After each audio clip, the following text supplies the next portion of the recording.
Good morning बच्चों। विगत दिनों की तरह आज मैं आपके सामने रीढ़ की हड्डी एकांकी लेकर प्रस्तुत हूँ। आपको मैंने पहले भाग में बतलाया था, जिसे आपने सुना होगा और उससे संबंधित प्रश्नों का उत्तर किया होगा। बच्चों, आज मैं प्रस्तुत एकांकी का द्वितीय भाग बतलाने जा रहा हूँ। बतलाने के पहले आप प्रश्न पहले की तरह सुने। प्रश्न पहला है कि आपस में लड़की की खूबसूरती और पढ़ाई के बारे में क्या विचार करते हैं। दूसरा प्रश्न है कि खूबसूरती को लेकर गोपाल प्रसाद क्या कहते हैं। एक वाक्य में उत्तर दीजिए। तीसरा, लड़के और लड़कियों की शिक्षा के बारे में लोगों के क्या मत थे। चौथा प्रश्न कि नाश्ता देने के वक्त लड़की उम्मा का हाव भाव, पहनावा आदि कैसा था। और पांचवा, जो कि आप जानते भी हैं, कि गोपाल प्रसाद का पेंटिंग संबंधी विचारों को स्पष्ट करें।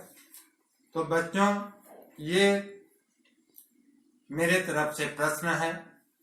अब आइए कि दूसरे भाग में जो बातें मुख्य रूप से हैं वह यह है कि गोपाल प्रसाद और रामस्वरूप का कुछ सामान्य रूप में हंसी मजाक भी होता है। गोपाल प्रसाद अपने जमाने की बात याद करते हुए कहते हैं, वे इस जवान उम्र में स्कूल से आकर दर्जनों कचौड़ियां खा जाते थे। फिर भी खाने के वक्त काफी भूख लगी रहती थी। उस जमाने में आज की तरह खेल की सुविधाएं नहीं थी, फिर भी उनकी पाचन शक्ति बहुत अधिक थी। पढ़ने लिखने का रौब दिखाया करते थे।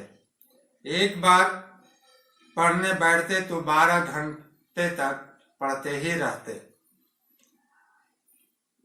मैट्रिक आज भी पास करते हैं, एमए आज भी पास करते हैं, लेकिन आज की तुलना में कल के मैट्रिक पास करने वाले और बीए पास करने वाले अच्छे होते थे।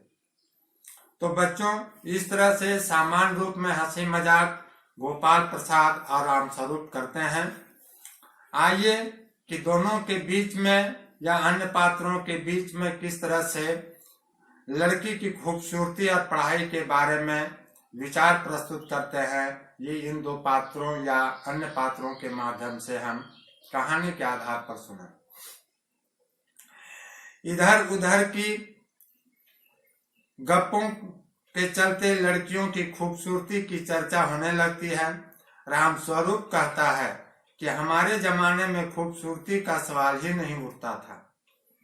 वह शंकर से पूछता है, शादी तय करने में खूबसूरती का हिस्सा कितना होना चाहिए।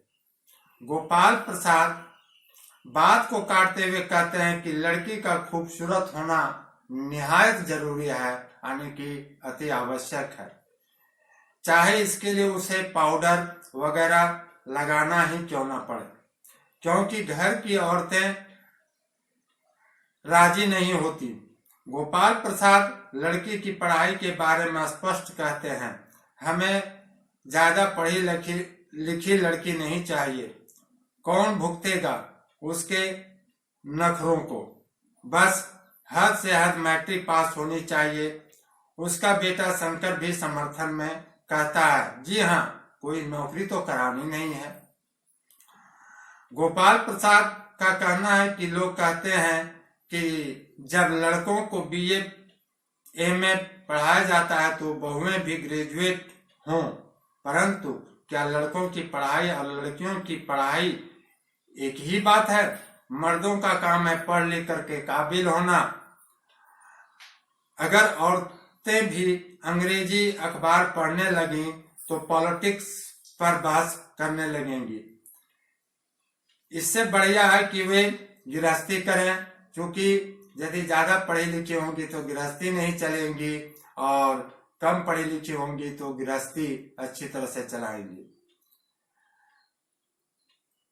बच्चों, उमा से भी पूछताछ होती है। उमा नाश्ता जब देने के लिए आती है तो रामस्वरूप पान मंगवाते हैं। उनकी बेटी उमा पान की तस्तरी लेकर वहां आती है। उसके कपड़े सादे हैं, गर्दन झुकी हुई है और आंखों पर चश्मा है।